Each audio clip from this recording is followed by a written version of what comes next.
Hello everyone, and welcome to Community Bookstore's virtual event series. My name is Camille Meir, and I'm on the events team at the bookstore, and I'm absolutely thrilled to be welcoming Raven Leilani here to present her debut novel, Luster, in conversation with Adam Dalva. While the pandemic has taken a toll across all of our lives, virtual programs like the one you're about to see have become bright spots in our days. And I want to give a huge thanks to Raven and Adam for joining us this evening. So just a little bit of housekeeping before we begin. You should be able to see and hear our presenters, but they can't hear or see you. So if you have a question, please click on the Q&A button at the bottom of the screen to submit your question. We'll try to get through as many questions as we can at the end of the program. There's also a chat button down here. We'll be posting the links to purchase tonight's book, so please keep an eye out for those links and make sure to click and buy. One caveat for tonight's event and all events, we're at the mercy of our home internet connections and server loads, so please bear with any potential technical issues that might arise. We will try to solve them as quickly as possible. We'll be continuing our virtual series across all of the fall, so head over to our website and sign up for the Community Bookstore newsletter to stay up to date. One that I want to point out is that next Thursday, we're pleased to welcome Jess Bergman, David Reef, and Ethan Tobbs to discuss Divorcing by Susan Tobbs, part of our event series with the New York Review of Books. Registrations for that event are live now, so please check it out on our website. So now a little bit about our authors, and we will get started. Raven Leilani's work has been published in Granta, the Yale Review, McSweeney's Quarterly, Concern, Conjunctions, The Cut, and New England Review, among other publications. Raven received her MFA from NYU and was an Axon Foundation writer in residence. Luster is her first novel. Adam Dalva's writing has appeared in the New York Review of Books, the Paris Review, Tin House, and The Guardian. He teaches creative writing at Rutgers University and Marymount Manhattan College and is a book critic for Guernica magazine. Adam's graphic novel, Olivia Twist, was published by Dark Horse in 2019. Raven and Adam, the stage is now yours. Thank you so much. Thank you. Thank you. That was really super cool, and it's very cool to be doing an event with you, Community Bookstore and Adam. It's very right back at you. I'm so excited, Raven. So we're talking tonight about Luster in support of one of my favorite bookstores in New York community. So this could not be more exciting. And this book is incredible, and I'm just so excited for our conversation tonight. Raven, I think you wanted to get us started with a bit of a reading. That would be terrific. Yeah. So I'm just gonna start from the beginning because that doesn't require any pressing. So the first time we have sex, we are both fully clothed at our desk during working hours, bathed in blue computer light. He is uptown processing a new bundle of microfiche, and I'm downtown handling corrections from the Labrador Detective manuscript. He tells me what he ate for lunch and asks if I can manage to take off my underwear in my cubicle without anyone noticing. The messages come with impeccable punctuation.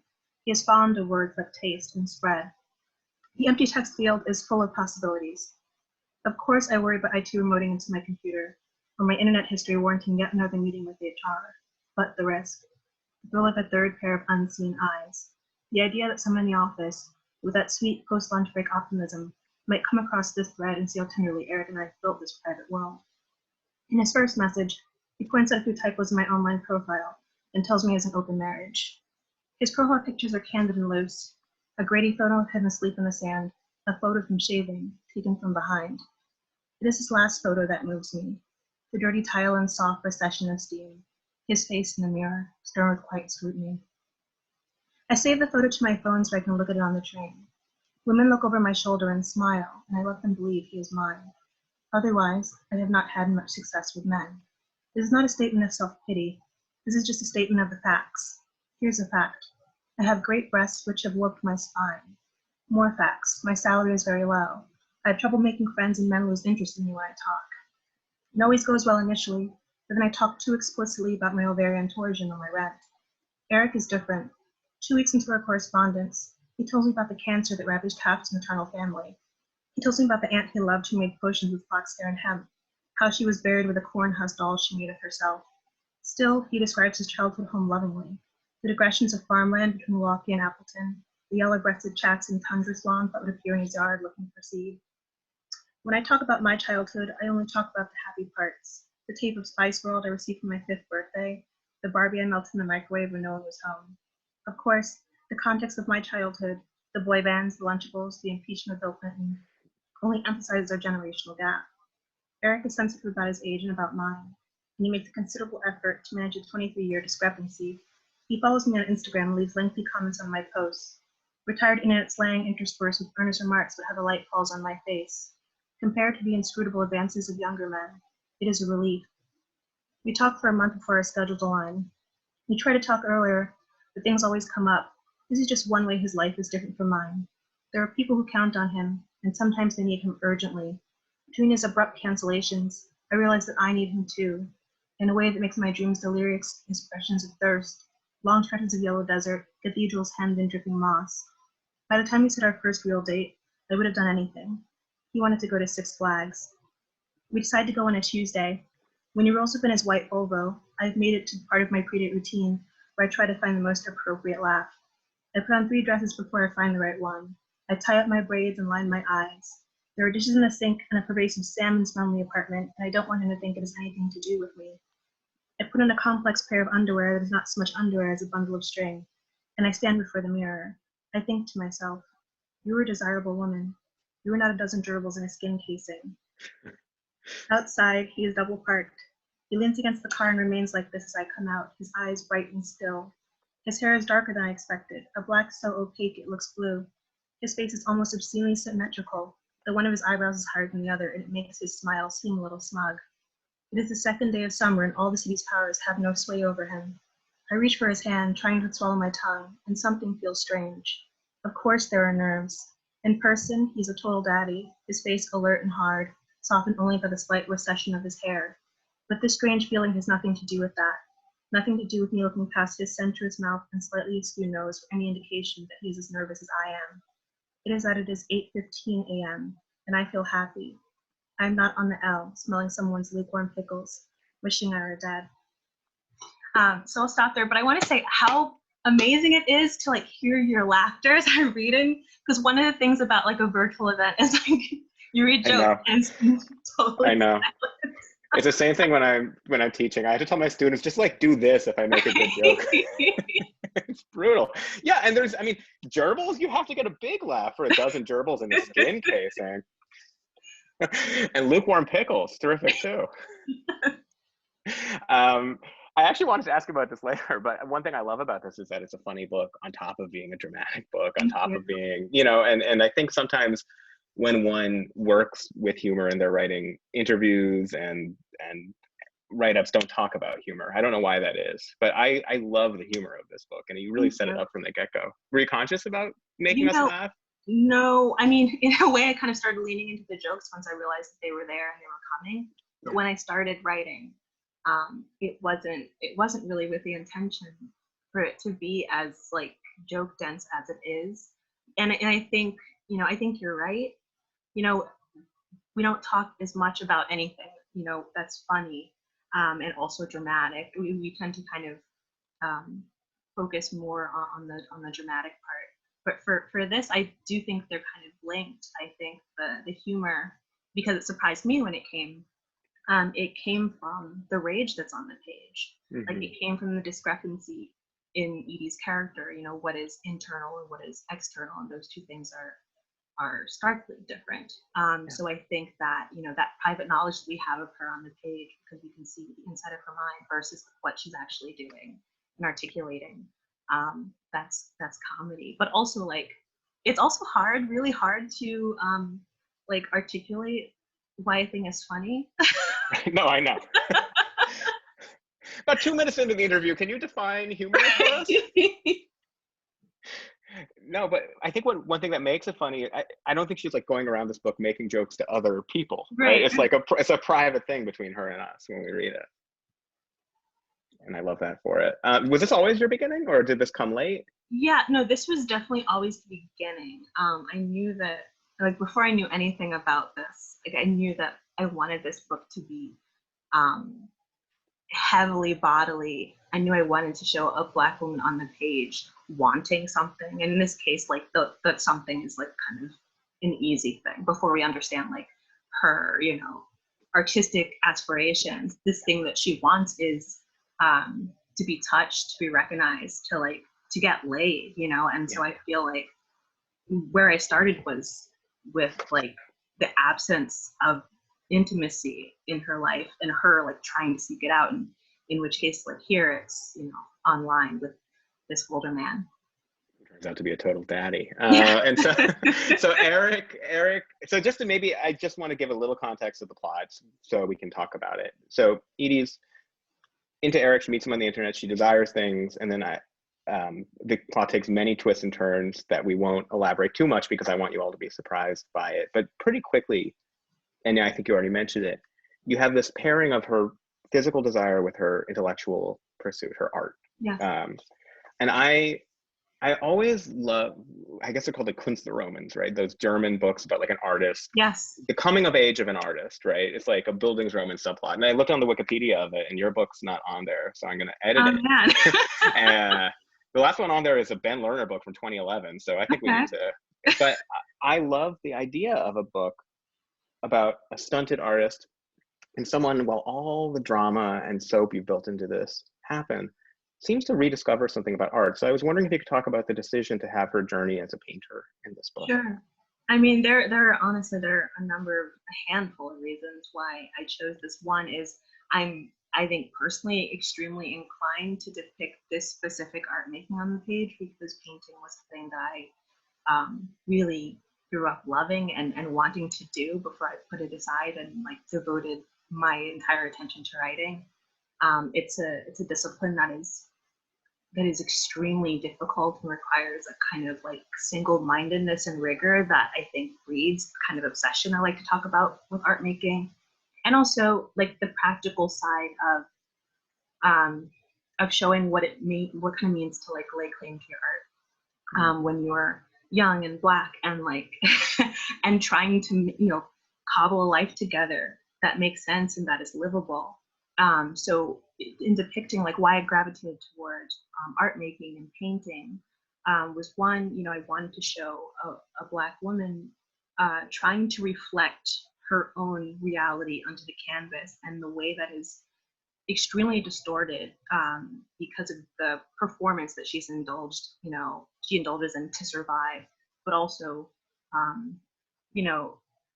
it ran slightly parallel to my life a little bit in terms of writing. I feel like you could, take the painting out and put writing in and it would be, but then I suppose I deferred to perhaps like pressure in the ether to not be a writer who's writing about writing. But I still wanted to write faithfully about what it felt like, even just to me, to try and carve out space to make things, especially when, most of my life, most of my waking hours were spent, at a 9-to-5 or in school, trying to live, trying to pay that student debt. And like that felt like a more honest depiction, but also a liberating one, because I think the work that you don't do because you're kind of dogged by those survival questions, it can get you down. And so I really wanted to write an artist journey that, involves all of those questions and all of those, failures. Yeah. Do you think art can flourish when one isn't making it, when one is in those times, when one is pushed away from art because of all these circumstances? Yes. I mean, I'm like of two minds. There's a part of me that doesn't want to romanticize like what it feels like to try and eke out like a living and also do a thing that is meaningful to you. Because I think the scrutiny should be kind of more directed to like, why is it so hard to live? But I also do think that, art was necessity for me for so many years. And so like, I honestly just felt like I had no choice. And I feel like to say that is to kind of to speak out of privilege in a way, but I do think that because I was like, I'm speaking personally, but because I was, forced, because I only had time within these very small parameters to make art during those times, those like after 9-to-5 hours, those like weird kind of early morning hours, and the going was slow, that I really like, when I had the time, I had to show up. Like I really just kind of like, I had to show up. Yeah, not to, I hope that doesn't sound like a, you know, pull yourself up by your bootstraps and like make the time, because it's also important to be kind to yourself. But I do think for me, that pressure, it forced me to make, just to survive. Yeah, I'm sure if we were in front of an audience, they'd all be shaking their head no when you, that was terrific. I mean, I guess put it in the Q&A. But, you know, there's a few things, this really reads like someone who knows. Sometimes I'm sure you have this, you read a book about and someone paints something and you're like, I don't think this person has ever painted anything in their lives. there are these moments like setting a palette, which is done a couple of times. It's just like the materiality and the colors and the decisions that are made. And you do that a few times in the book, where she really puts thought into just the pre-work of painting and the palette setting, and they're some of my favorite parts of this. Thank you so much for saying that. You know, because that's definitely the part of me that is obsessed with the kind of procedural nitty-gritty parts of art making, and in a way where that would just have naturally made on the page, because I love those parts, and you know, those parts are part of it. And I think that I actually feel the same way about writing sex. It's weird, like when you said that, I was like, yeah. That is kind of the same, where I feel like to include those like kind of the logistics, you know, is to create a more tender and more well-rounded, and kind of more, I don't know, palpable representation of the thing.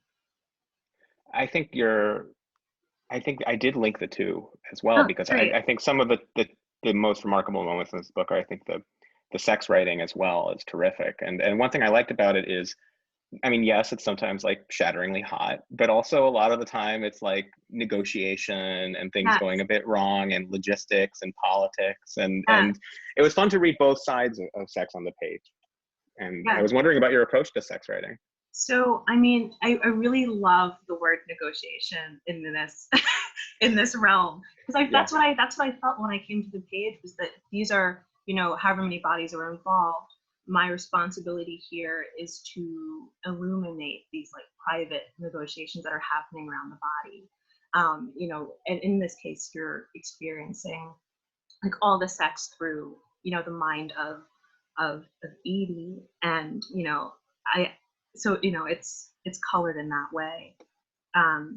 But I do like, I feel like the best sex that you read is one that is sensitive to the way that power oscillates between like the bodies involved. And me personally, when I came to the page, I really wanted to, you know, there's one thing to like write toward the discomfort, to depict it in the way that it is, where you have the logistics and you have the parts that are awkward and that are ugly, and then I think makes that kind of hotter in a way, you know. But I also do like to feel like a voyeur in like when I come to these scenes, and so I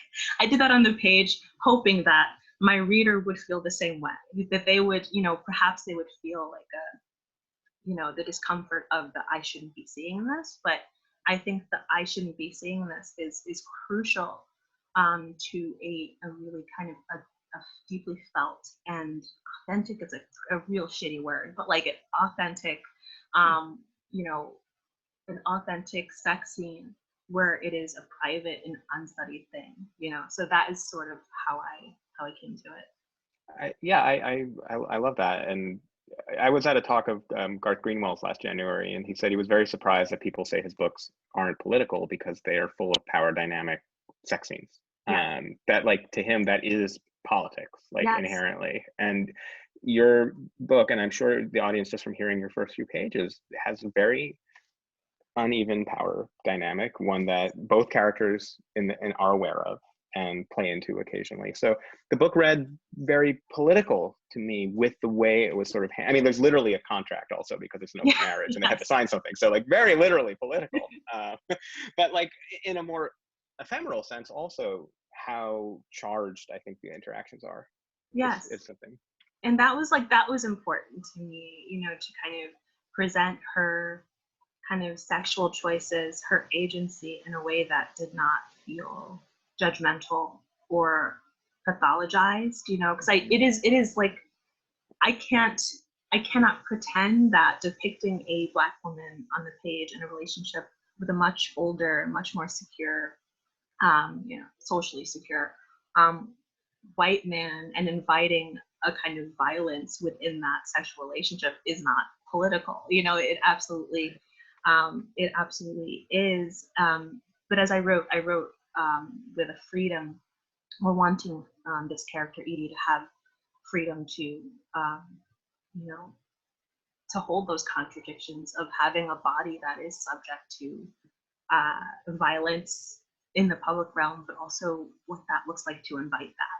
I thought that was interesting to hold those two things side by side. And it never kind of leaves the book. It's always Right. sort of, and I think that's something you sustain really well.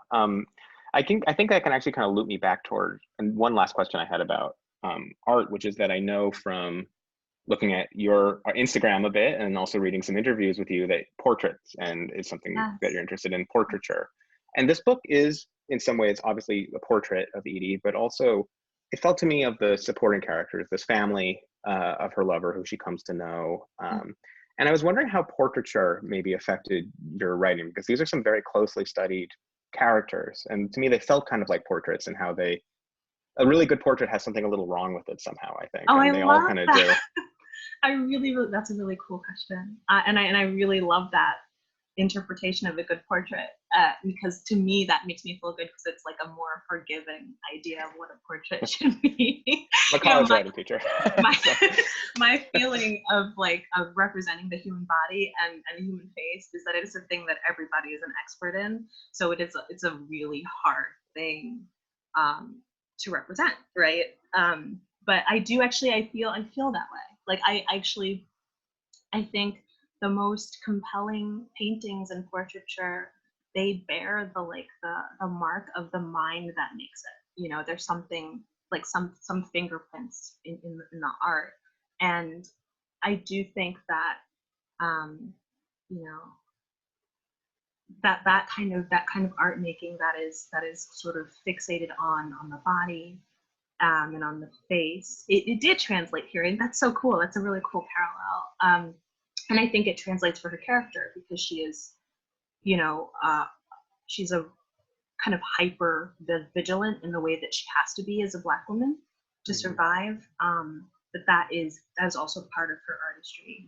I think there is a real kind of perverse closeness with which we, as artists, look at people, look at the world around us, and I want that to be reflected, on the page. I'll never forget Lydia Davis saying when she takes the train, she just spies on people for hours. Sits by. Unforgettable. I imagine being on a train, looking over and seeing Lydia just spying. That's what you got to do. So that's awesome. I wanted to maybe ask about a second sort of pillar of the art backdrop of this before kind of nailing in on some maybe more crafty questions. I'm fascinated with how Comic-Con is a big part of this. Video games are a huge part of it. I saw Final Fantasy shout out. Yes. Pop culture, I saw Hey Arnold shout out with Helga J. Pataki. Amazing. And we're talking so far about portraiture and fine art, but there, I guess to say that she comes to know a tween, Edie, who sort of introduces her in this setup to a lot of this stuff.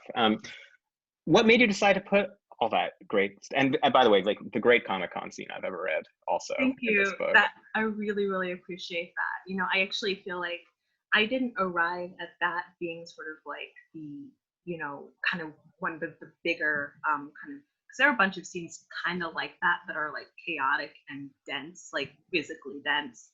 But I knew it really wasn't until kind of I was at the end of writing that I okay, have to kind of end the Comic-Con. But I will say that the references there are, they're ours, and I think that in the writing of this book, they came organically, because of the culture we've been raised in. And I think that is every writer, you know, artist, whoever can say that. Like, I think we are slowly moving into the age where like the references we will see will be your Helga Pataki's, you know, and I wanted to contribute to that canon, you know.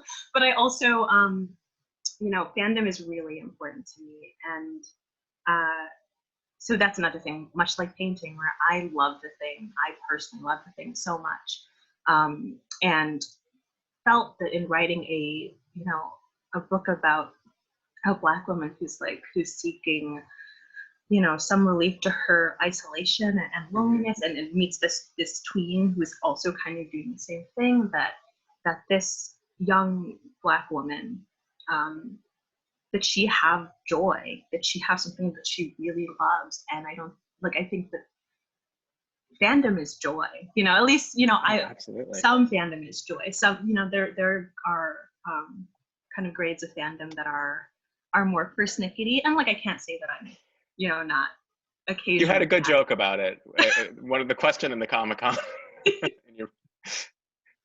But you know, like I really love fandom, and I wanted to give that to another Black girl. You know, it was important for me to depict, you know, the way that it is earnest and the way that it's communal. And in a book where people are, you know, this book is about people trying to find their people. I thought that would be kind of you know, a nice way to kind of fit that in. I think I did a panel at Comic-Con a couple years ago, and it was the least ironic day of my life. Yes. That was, you know, and I loved it. It was great. Everyone just was in it, right? And there was, and I think since your book is in some ways dealing with people who are experiencing like deep levels of irony, to have this sort of unvarnished like love and purity in it with this character, this 12-year-old or 11-year-old, was terrific. Thank you. So I wanted to ask, I guess it's just a quick one, but present tense. How do you sustain? I mean, was it ever hard? The context is this book is written in the present tense, which is terrific, and you don't always see it. And every time I try to write in the present tense, I have some past slipping in. I can't help myself. I kind of slip back to the natural, like Austen register of past. So how do you write a book in present? I feel that very much. You know, I should say, you know, like the very first couple pages, I was like, am I doing this? Am I doing this? You know, like, all right, I'm committing to it, you know. But it really did feel, you know, now I could, there are two things, right? It felt good. I kept doing it. But the other thing is that it kind of feels like the only way it could have been in telling this story, you know, that felt kind of deeply like a real frenetic and brutal story about an artist trying to like claim to her artistry. It felt like it has to be first person, because you have to, you know, like, if I were to represent her, you know, me personally, this person on the page in third person, you could do a close third, right? And you could still get some of that interiority. But so much of the point of this book for me was illuminating that discrepancy between the public and the private. And so it was important to me that you have the private, you have the first person, but you also have it tethered right in the present. Because I think there is an urgency, a kind of a peril, you know, that exists in that tense that I really was trying to get to. Yeah, I found it fascinating that this book sustains it so well, and like there are things in the book that are like classic Chekhov's gun setups. I won't go into too much detail about that one, but there's also, if she eats the wrong thing at the wrong time, she'll have like pain. And that in the present tense just turns incredibly stressful and anxious making, I think. You don't know. Yeah. I mean, I think you're right. I think it's, you know, that present tense feeds the part of this book that I desperately needed to be a bodily book, you know, a book that kind of at least tries, and I won't say like demystify, because there are plenty of writers who have taken up the task of talking about like the private drama of women's bodies, but like I definitely felt that too is fed, like you said, by the tense that it's in, which is that you are deeply situated in her body, feeling her, you're feeling her cramps and her intestinal, issues as they happen. And I felt like that was, important to kind of, that's was a separate thing. I did think that was important to have her body be forward and kind of explicit in its needs and its failures. I think that makes total sense. I mean, I always think questions about is a character likable or not isn't really something I care about, but I do care about like when do I fall for a character, and I think being in that sort of vivid, fast-moving tense, it really, and with the humor and like by page 5, I had fallen for her, and then another thing the present tense allows is she is like super chaotic. She is one of the most chaotic lead characters. She's so chaotic that I'm gonna ask Raven to read a scene in a moment. And I had a couple scenes, and there's one scene that's so chaotic that we're not gonna read it because it's a spoiler. It seems like Edie, like, does she just like skip 30 pages of your outline sometimes when you weren't expecting her to? 100%. Yeah. So I wanted to ask about it. Sometimes it just literally seems like she sees 20 pages of the book and she goes, no, I'm just gonna go to the next big thing. And there was like a real it was really liberating to write that way, because I obviously consider, like, I'm a real person in the world, so naturally, I guess I could be chaotic, but I'm really to say. I'm very much not, and some of those reasons are practical, as in, like, I'm a real Black woman in the world, doing what I can to survive, and hyper vigilant and cautious in a way that well, maybe doesn't make for good tension, but also is something I can give to a Black woman on the page, is that chaos, the right to kind of to be totally unfettered. That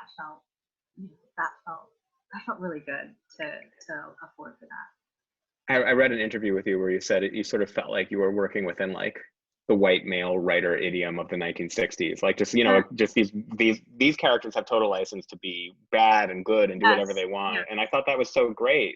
Thank you. That you kind of took that for her.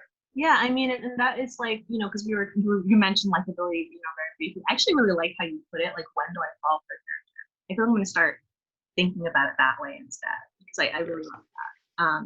But the idea of a fallible character, that has existed, right, for white men for a very long time, and I have many beloved kind of anti-heroes, but I really kind of I wanted that for a Black woman, because to be fallible is to be human. So I thought to kind of hold her to the standard, to be kind of pristine, to be moral, to be kind of cautious at every turn, that felt extremely restrictive, and also, like, perhaps I don't know, too respectable. I really just wanted her to be messy and and human. And the sensual, even in the section we had heard you read already, the sensuality with which she describes Eric is just, she really thinks he's hot at the start of the book, and that was another thing that I think I hadn't seen so often. Maybe just someone being like, this older guy is like super, he's a fox, I want him, like, that's it. Right. No, that was also really important to me, and that's, I think, kind of speaks to the like the irony we were talking about earlier, where I think that, this is a new kind of sentiment, but the idea of irony as protection. Like, I really wanted to write against that. I didn't want to write a disaffected young person who is aloof, and like, because I also just don't relate to that, but I think it is more dangerous, much scarier to care, in a way that, like, in a way that can actually be paralyzing, and it fits for a person who is like her, who is constantly calculating and trying to figure out which version of herself to project, and so it was, yes, she's really, he excites her, the power imbalance excites her, and I think that to introduce that kind of unironic desire into the equation it makes for a different and more earnest kind of tension that I really dig. I love that. Maybe that's a good segue for you. If you wouldn't mind reading a little disco scene for us, sure. maybe. I was thinking it's on, I was hoping maybe we could start on 38, which goes, but for now, a workable hologram, and run to 39, which ends total control of the situation is what did me in. So she's at the disco. It's like a fake disco, which is terrific, with Eric, and it's an early date, and we don't know what's going to happen, and we've sort of gotten to know her a bit at this point. And it's just one of my favorite scenes in the book. It's super breakneck and exciting. So it's on like 2/3 down 38, when the workable hologram of Shaka Khan appears. All right.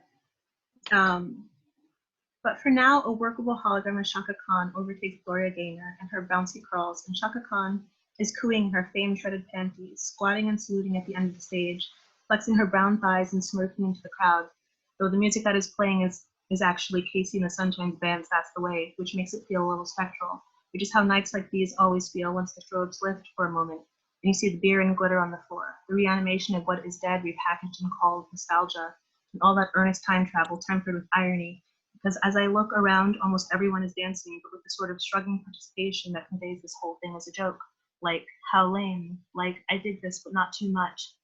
But the beauty of disco is the too much, is the horn section and the cheese. And so Eric and I convene in the bathroom over a spoon, and someone is in the stall next to us with bare feet weeping. And we go out into the middle, and Eric is a very coordinated white man, but even to fall back on a Cabbage Patch and a Diddy Bop, which is fine. And then we're in his car with the AC all the way up on a reasonable clip through the Holland Tunnel, and he's handing me his phone, asking me to decline a call from his wife, which makes me feel terrible, not out of any fealty to Rebecca, but because this night appears to have generated from some greater marital drama. Though of course, I relish denying the call, just as I relish the wave of cicada rippling the air as we pull up to his house, which does indeed have a mailbox with a flag and walker on the side, with a jaunty yellow font, and up the stairs and inside his bedroom, all the pictures are face down, which is a level of premeditation that gives me pause, but that ultimately eases me out of my clothes, because to do this, he would have to know I would say yes. He would have to believe himself capable of finessing the initial yes into the terminal yes in such perfect order that I would even go to Jersey. And the idea that he understands this, his total control of the situation, is what does me in. Snaps. Everyone snap out there in your homes. I mean, it's also good.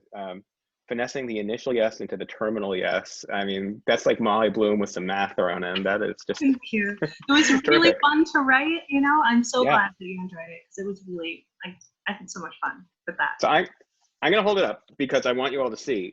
This is a long paragraph. This is this is a mondo, and it's not just like here. I'm gonna cover up the spoiler. It's not just like here. It's here.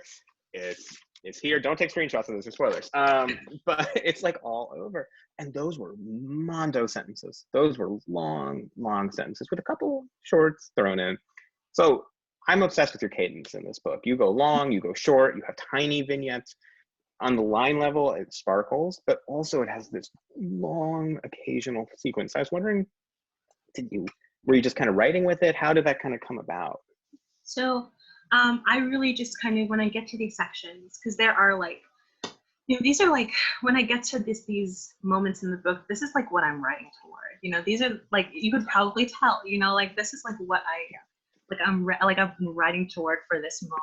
You know, there are a few in the book where there's like a mosh pit scene, the Comic-Con scene, this scene. Mosh pit scene is great. All of those are moments where I'm like, finally I'm here, you know, and I can, you know, let loose. And so it really is just like my excitement, you know, because I would say like on a, like I'm talking about like how I write, there has to be, as with reading, you know, there has to be something that is exciting to me that I'm working toward. And then I wouldn't just say that it's because of like those three moments are the only exciting places, or, you know, but, you know, knowing that I am arriving at a place where I can kind of write in that, you know, unfettered way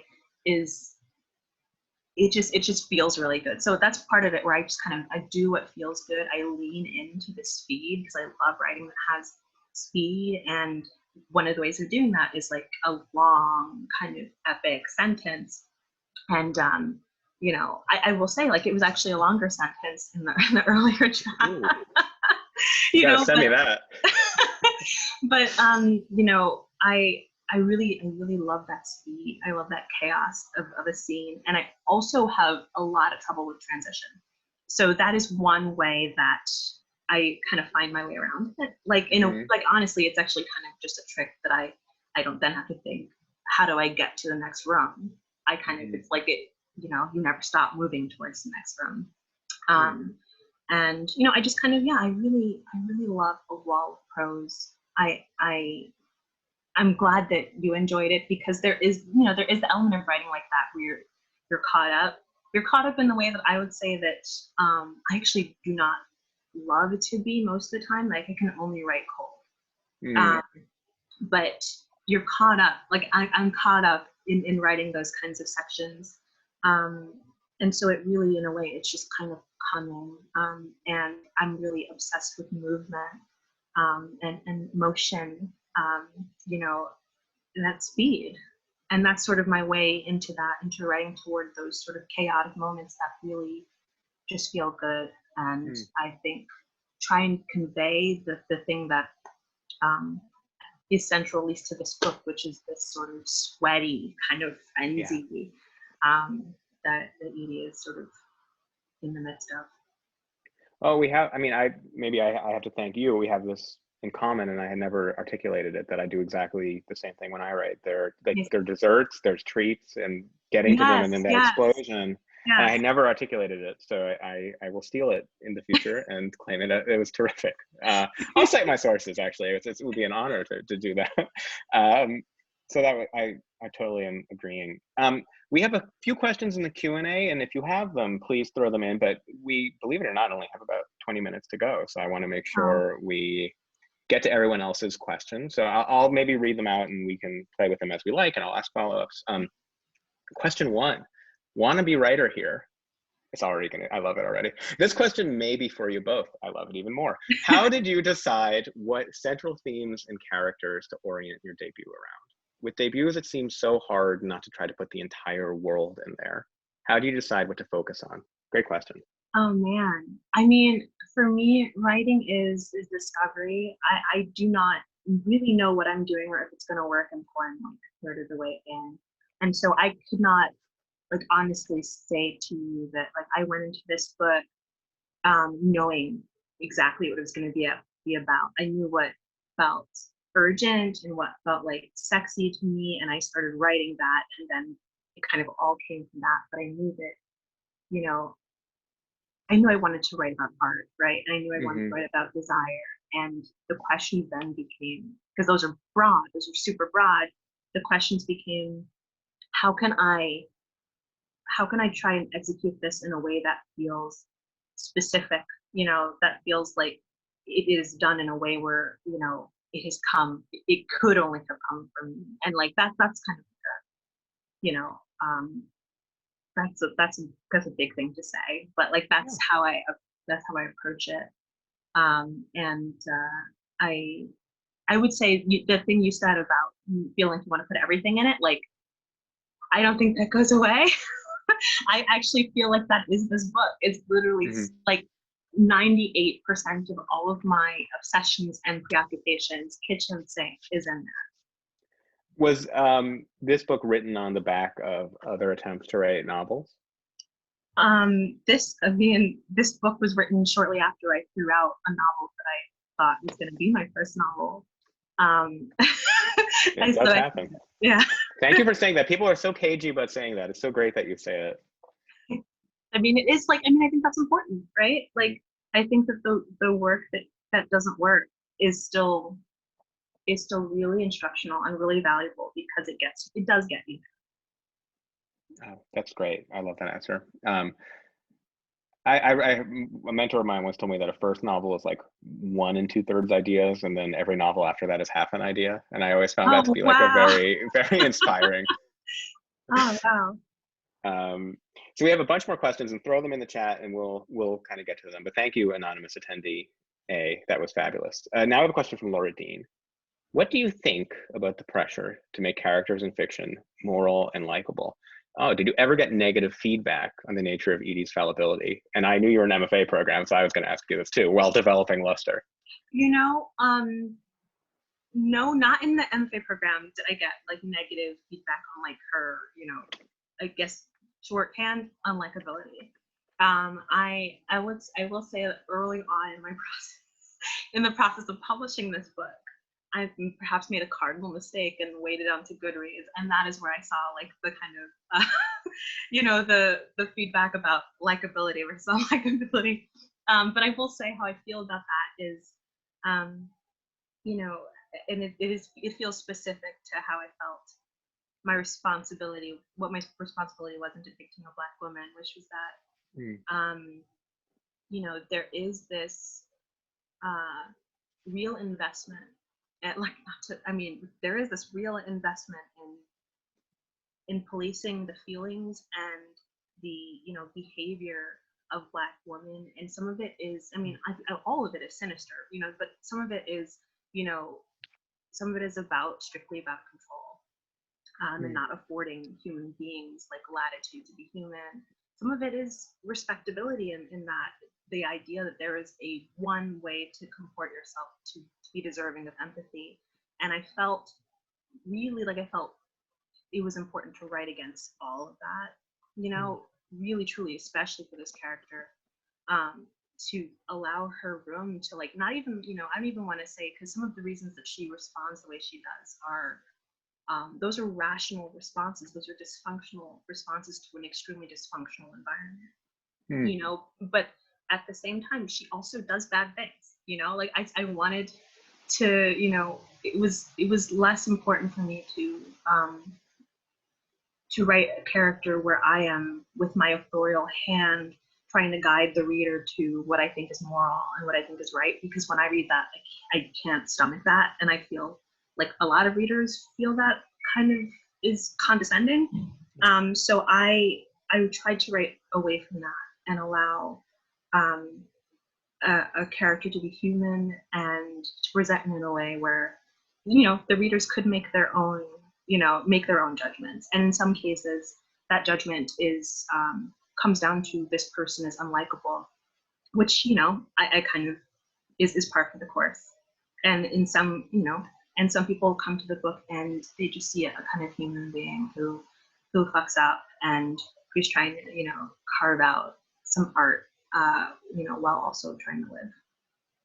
I love that. I mean, I loved her. Maybe I'm just born naughty, but I thought she was terrific. I'm always shocked when I love a character, because it doesn't happen so often. And so I was surprised, as I also of course went on Goodreads, and I was quite surprised. But then again, it's Goodreads. What are you doing? Block it. Don't. No, I didn't know. It was very early in the process, you know, and so I didn't know. That should be the first day of the MFA. If they're like, just stay off it. I guess one quick question I want to ask before we get back to the Q&A is that Edie works at points in this book in publishing, and you skewer the publishing industry so fabulously in her, especially there's a diverse book giveaway that's absolutely hilarious in this book. So I was wondering, I know you also had a bit of a publishing background yourself. Did your work in publishing and your decision to make Edie work in publishing sort of speak to these questions you're asking with this book, which sort of goes against the grain in some ways, publishing-wise? Totally. You know, I actually was working in publishing as I wrote this, and you know, I think the scene that you're referencing, where she, you know, I mean, she is subject to sort of the dysfunction of the workplace, where she, as like a token, it is sort of hit against another token, and they are kind of, that precludes any real camaraderie, and it, you know, and the responses are very different to that environment. But you know, I think that for the scene that you were talking about, where she, you know, goes to this diversity giveaway and she sees the offerings that are there, and you know, in the offerings that are there are these stories that are often, you know, that are written by people outside of the experience they're writing about. These are stories in which sort of trauma is offered as entertainment, and stories in which there are clear villains and clear heroes, and of course that does exist in reality. But I felt a real, you know, perhaps a prickliness and an anxiety, knowing that I was writing a book that was trying to do something different, and I felt deeply aware of the kind of book or story that might be expected of me. And I know that is really like that's a common feeling for a lot of marginalized writers. But you know, I wrote that you know, because I did want to talk kind of bluntly about that kind of facet of trying to tell a story and kind of being up against the story that is familiar, the story that's comfortable. Yeah, I think that friendship or non-friendship with her coworker Arya is one of the most wrenching things in the book to me, and sort of the way that I was amazed by how few friends she had in this book, and how the world seemed to sort of offer her friends. Yeah. Like her landlord at one point was like, we could have been friends. Arya's like, we could have, yeah. And it just seemed, books are like full of friends, so the lead can have someone to talk to, right? Friends are the most like manipulative. If I see a friend, I'm like, exposition coming. It's a friend. She just doesn't seem to really have any, and I thought that was so refreshing. Thank you. You know, I have to lay my cards out on the table. You know, I do have friends, but like I want to say that this book was written by really truly a loner. So there is that, you know, I drew from I didn't even think. I didn't like truly, there are parts of this that are really deliberate in depicting the isolation that she experiences and why she experiences that. But there's also I really feel most comfortable writing a solitary character. Like there is that. You're right, like it's so hard to deliver exposition. But yeah, to get more to, you know, the fact of her having, you know, no friends, you know, the reason that is the way it is, you know, like you mentioned with Arya, you know, like where they both work in an environment which kind of pits them against each other and tokenizes them, and it really is because of their, you know, their kind of stature in the world, because of their race, because of what they're striving for, that camaraderie is kind of impossible. And then with, you know, Edie's landlord, right, that too is like a transactional relationship, and all of her relationships are most of them are like that. And I wanted to speak to the way that, you know, the body that she's in, you know, the aspirations that she has, they all kind of come together to create an environment where these relationships, the relationships she has, are transactional, they're dysfunctional, they're, you know, they're marked by extreme power imbalance, you know, and that, you know, right, it's everything to do with what it is to move through the body, you know, through the world in a body like hers. Though also, like, she is, I think, a bit of a misanthrope too. Maybe a little bit. I think that's why I love her partially. Well, I'm very glad we have friends. That's all the time we have. No, I have a few more questions. It was just, the whole thing was just an intervention. We have a few more questions from the audience that are terrific. One of my favorite questions, and I love the way you put this, anonymous attendee B, or possibly anonymous attendee A, doing a second question. What were some of your literary, cinematic, or art influences while writing the novel? And thank you for saying cinematic and art. I love Very that. important. All right, so I really, really love Mary Gateskill. I really, really love Garth Greenwell. I love Jamaica Kincaid. I love, God, it's like when I need to pull a name, you know how it is. So I really love Noah Baumbach's stuff. Like, I really just kind of, those are my like cinematic. I was going to ask you about The Squid and the Whale if I had time. I love that movie. I pretty much love everything he's done. Yeah, I really love, I mean, anything that kind of, anything that is kind of textually interesting and kind of fast, you know.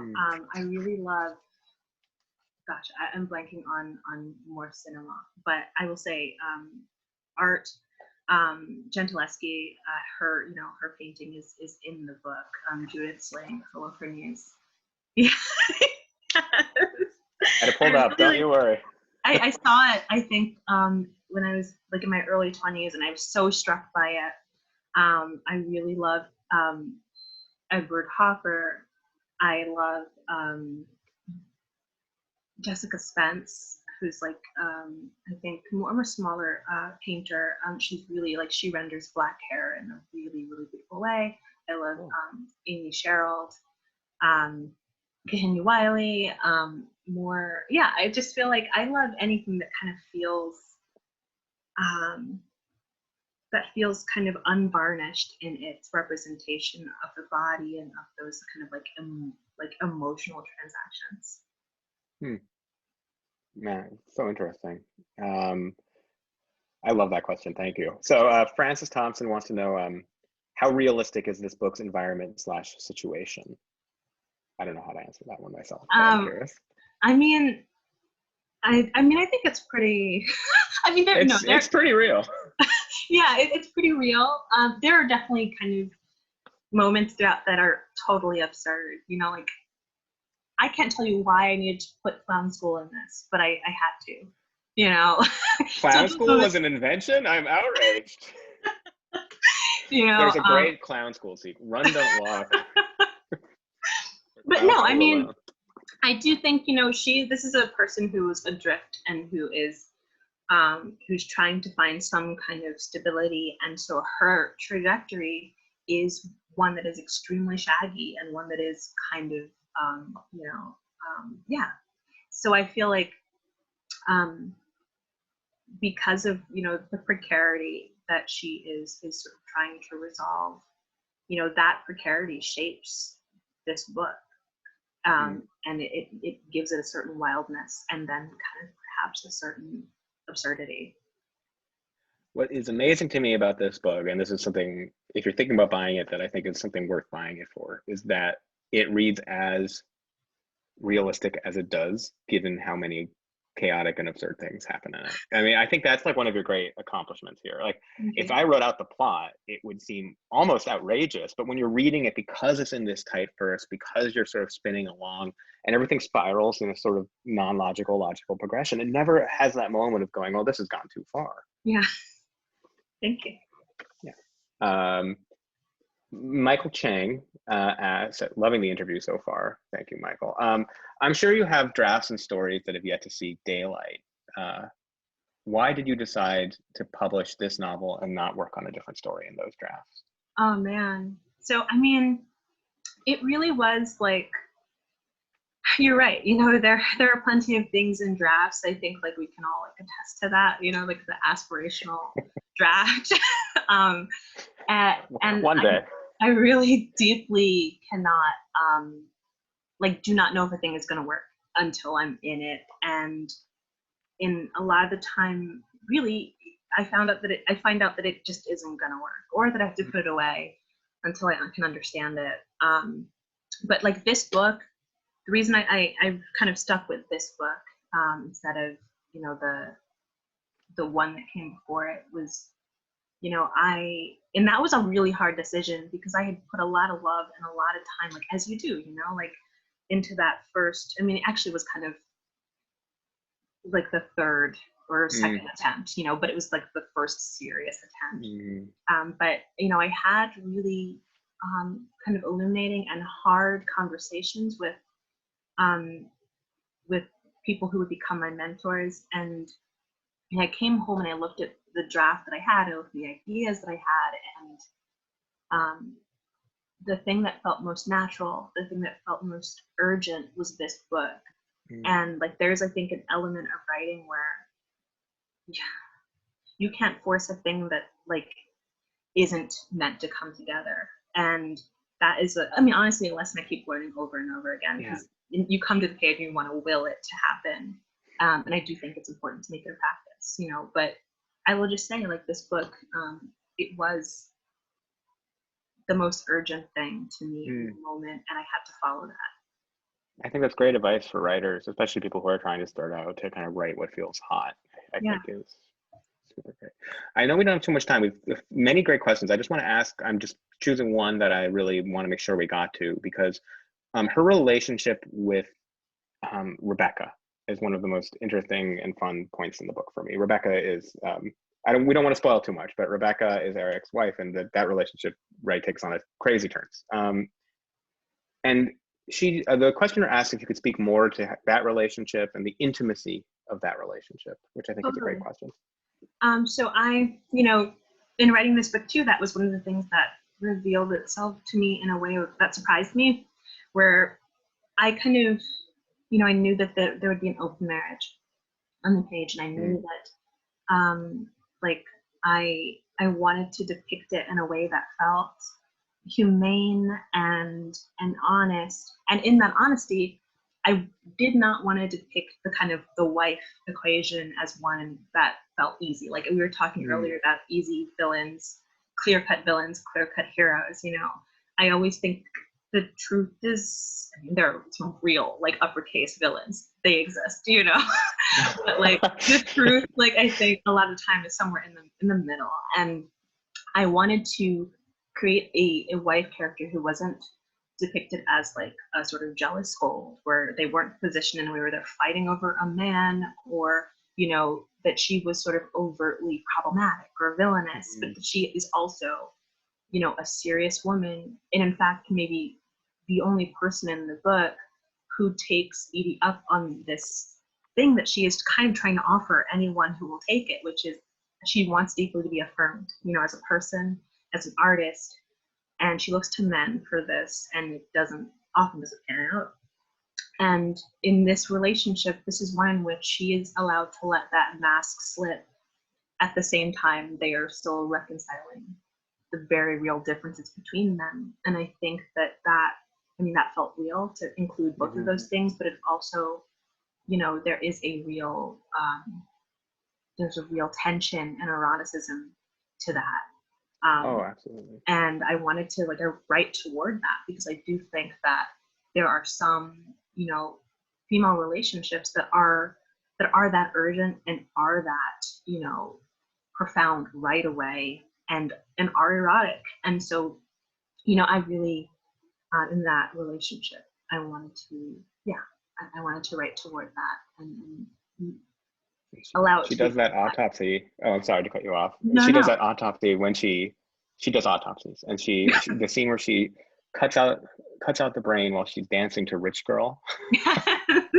How could you? I mean, that is a generosity that I found astounding for a supporting character. That's like one of the coolest things that anyone has ever done on the planet. So you were quite generous with her, and I just thought that was interesting. Thank you. Generous. That's the word I was looking for. Like I think it's important to be generous and how you depict humans on the page.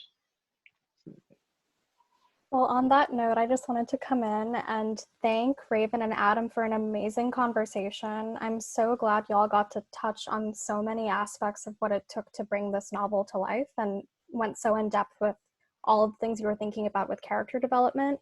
And thank you so much to our audience for some wonderful questions. You guys really added to the conversation. This was so wonderful.